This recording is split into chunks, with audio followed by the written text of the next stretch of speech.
Hello guys, so right now I have been requested to talk about basically the point in living, or well, the point in not dying, really. And so I'm going to talk about basically the reasons why not to commit suicide rather than the point in living, because with the point in living, you decide your own point in living, you give yourself reason to live. Because at the end of the day, you only get one chance at life.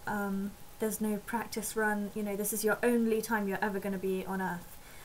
There's no mock exam for the world. No one comes to you in a fetus and says, right, good luck. You get 3 chances.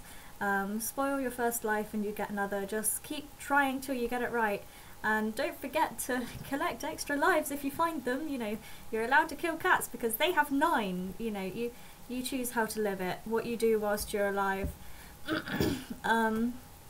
You may feel insignificant, and as I've described it many a time, like an ant. But if you look at an ant nest, they may all be the same, all small, and may not make a difference in the long run. But each and every one receives only one life. I don't know how many times I'm going to say only one life, but only one. No, there is no point, because it's your choice to make it. Does that make sense? That's what separates humans from ants. An ant doesn't have the brains to make the choice of how to live. Well, the fact we're a bit bigger and less shiny and we have less legs and we're a totally different species. Suicide will always be an option. But life won't, and I've heard suicide is pretty terminal. It'll always be possible, so why not live for a bit, see how things work out before choosing to end the one and only life you're ever going to get. And the thing is, there's so many different reasons that people end their lives, and they are reasons, not excuses. You can't have an excuse to end your life. There are always going to be reasons. And I remember when I used to live with my my aunt and uncle and their cousins and things, I was obsessed with suicide, and that's when I was 10. Obviously I never did it, but I used to do the thing where you leave it to fate type thing. Oh, I'll take a few of these pills, or oh, I'll drink some of this stuff, and if I die, I die. But I never tried to commit suicide. I never really was in any danger. I used to eat strange things, pencil leads, things like that. Some people were convinced it was dangerous, and most people, just let me get on with it because everyone knew it wasn't dangerous. I used to eat leaves, and oh, the plant could be poisonous, but I never actually. I'm sure that no part of me really thought it was poisonous. But they were all obsessed. My family was going, oh, suicide is so selfish.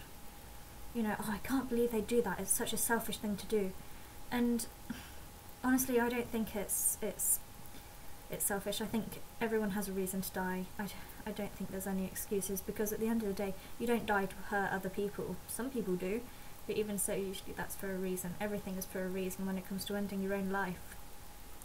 But, okay, a while ago, as you guys know, I made a website called uniquewords.weebly.com, and I'm going to read out some bits on it, because there is a piece of work I've done on it called The Point in Living,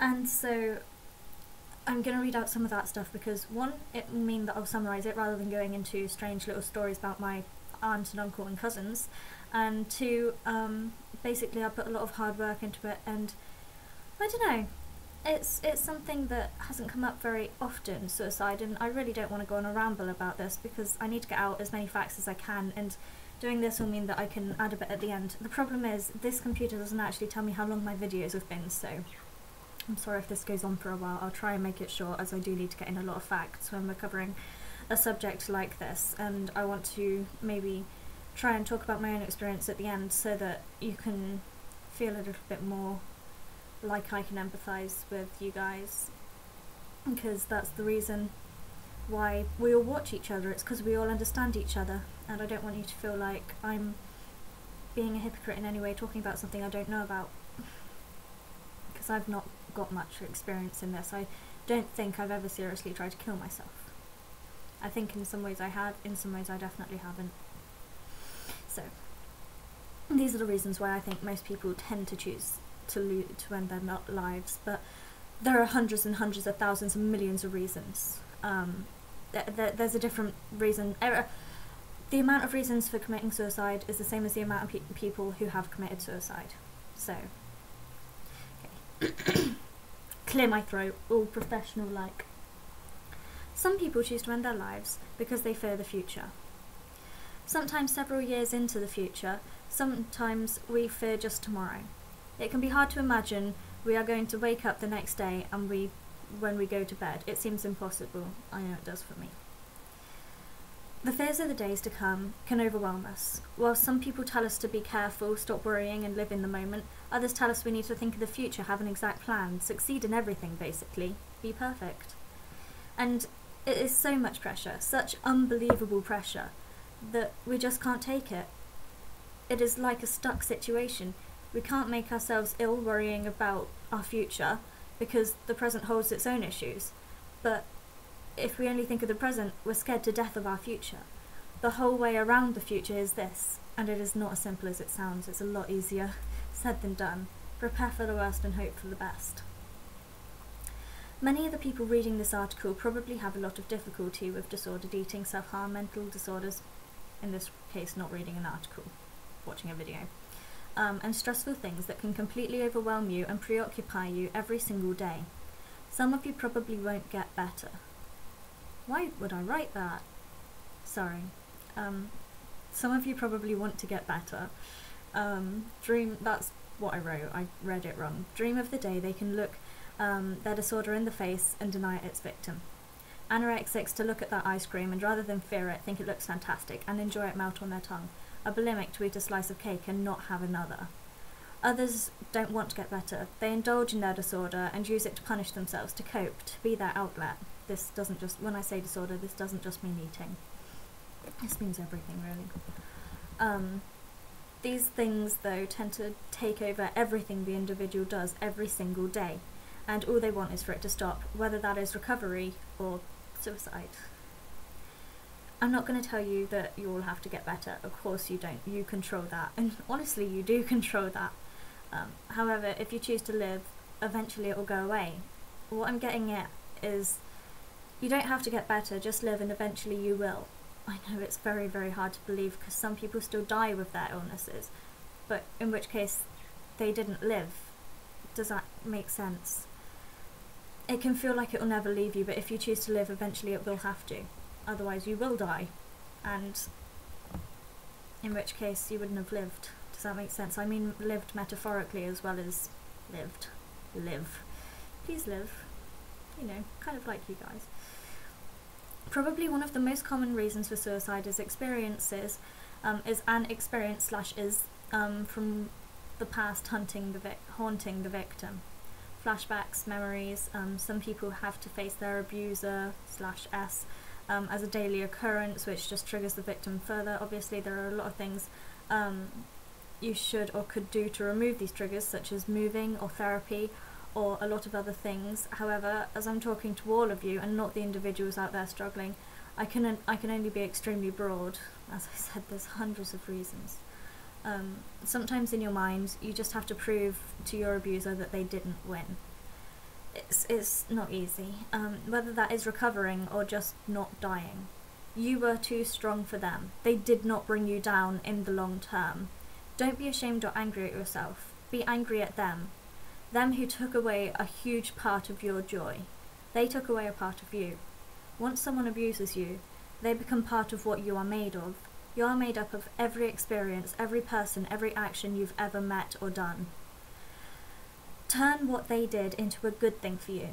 For example, think of Katie Piper. Okay, I don't know about this woman very much, but this was an example that I came up with at the time of writing. It just jumped into my head. There's too many people I could use as an example. She had acid thrown at her face from a stranger. She is now half blind, has difficulty swallowing, and is facially disfigured. She now has her own program called Katie Piper, My Beautiful Friends, and a book. In her program she helps hundreds of people hundreds of people with disfigurements, and as a result of what happened to her. Her abuser lost. Katie now makes a lot of money, she is famous, and her personality makes her more stunning than any appearance could. Turn your bad experience into a good thing, whether it means following a dream, helping people, writing a book, anything positive. If you die, the abuser won. And sometimes it can be very hard to be angry at your abuser. I think people can sometimes feel such guilt for the fact that actually they loved their abuser. It's called Stockholm syndrome, something like that. So many people, they end up almost missing their abusers, and I'm not saying that everyone who wants to commit suicide has been abused. This is one of the paragraphs, this is one of the reasons why people might commit suicide, and I'm just talking to those people at this moment. And when I say abuser, that could be anything from bullies to sexual abusers to people who have murdered their friends' family, or, you know, things like that. But basically, so many people, they blame themselves for liking the abuser, and please never do. It is so common. It is so common. In the past, I've almost just, please never feel guilty about things like that. Even, no. Just no. Because at the end of the day, at the beginning of life, if you could have chosen for it to have not happened, you know, it's wrecking your life. Never ever blame yourself. Even if you liked the abuser, never blame yourself. Blame them. Even if you like them, blame them. If they abused you, you need to blame them, not yourself. You're not, no. You're the victim. You're the survivor. Finally, many people commit suicide because they feel unworthy. They may blame themselves for something. They may have done something in the past which convinces them that they are bad. They may not even know why, but at the same time despise themselves. For one reason or another, people believe they deserve not to be on Earth, not to have their only shot at life. If you believe that about yourself, make it so that you do feel worthy. Prove to yourself, or God or family, anyone, that you are a good person and your being here is a positive contribution to the world. Help people, animals, anything alive. Make people smile, spread happiness, even if only for a minute every day. Make someone else happy. Define a good person for me. It's someone who cares for people. And if you hate yourself for something you have done, or just about any reason you have, then you already show that you care. See, I've thought there's so many comments. You guys hate yourselves. Just the fact that you're commenting on my videos means that you're not a bad person. You think you're bad. You think so much that you're bad, and you're not. There's too many of you. And you're all so supportive, and you're all so wonderful. And the fact that you would kill yourself before, you know, if it meant that you could never help another person again. If you could help every single person on Earth that ever did anything bad or whatever, you probably would. And then you say, oh, but I'm a horrible person. You're not. You're not. You're not. You're not. You're not. You're not. You're all so wonderful. When you guys see all the other comments that people have left, do you think, oh yeah, they're right, they're horrible? Or do you think they think they're horrible, but they've left a comment? You know, even people who just watch my videos can't possibly be that bad. You know, people who don't comment. I just mean, people are their own contradictions. The minute the words escape your mouth or escape the keys, I hate myself, or I'm a bad person, it automatically means you're not. Because for you to think that you're a bad person means that you feel remorse, and for you to feel remorse means that you feel good, means that you're a good person. Not that you feel good. Means that you're a good person. So hard to explain. Okay, where was I? Define a good person for me. It's someone who cares for people, and if you hate yourself or for something you have done or just about any reason you have, then you already show that you care. It's contradictory to hate yourself whilst being a bad person. A bad person is someone who does whatever and doesn't care. You aren't that person. So even if eventually you can get to the stage where you love yourself, that doesn't mean you automatically will be a bad person just because you don't feel remorse anymore, because you did. Oh, so hard to explain. I could get into self-loathing. That could be 3 videos in itself, because this is something I feel very strongly about, because I love you guys. I love you guys. They're the only ones I talk to, you know. But, oh, you're so sleepy. But, yeah, those are just some of the reasons for suicide, but there are hundreds and hundreds and hundreds of reasons. You can feel like you're committing suicide to help someone else. You can feel like you're committing suicide to remove yourself from the earth because you're a waste of space or whatever. And there's far too many reasons. Some people might commit suicide to sacrifice themselves for something else. Some people might commit suicide because some voices in their heads are telling them to. Some people might commit suicide because a person has told them to. There's hundreds and hundreds of reasons. So these, if you feel like I've not covered anything to do with you, then I am very, very, very sorry, but there is an awful lot to cover when it comes to suicide. Everyone has their own reason. Everyone in the world has their own reason, and you just gotta try your best to fight it, because it's not worth it. You can always, always choose suicide, but you can never choose life once you're dead. Live a bit. I've always decided that if I was ever to commit suicide, I need to do a whole lot first. First I need to go out and I need to just go wild, and I need to do everything that I ever wanted to do, even if it means ending up in jail, because then I can still always kill myself. You know, once you're dead, you never have those opportunities again. I'm on Earth once. I wanna go out and do stuff, you know? So I'm not sure how long this video has been. I can't really go into my own experiences now because it is quite a big long video.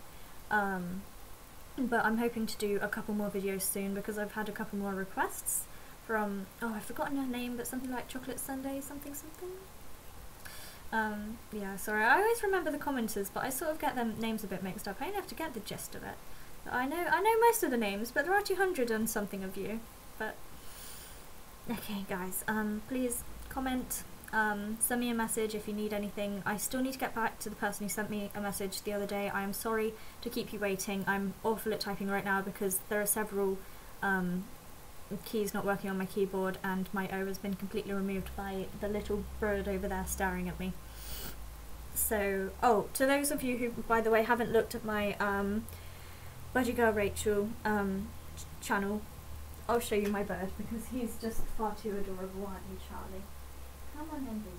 He's like, why did you wake me? I've taught him quite a few tricks. He's a little sweetie. There you go, guys. That's my baby. I can eat him. You're so good. So yeah, I'll see you guys soon. Comment.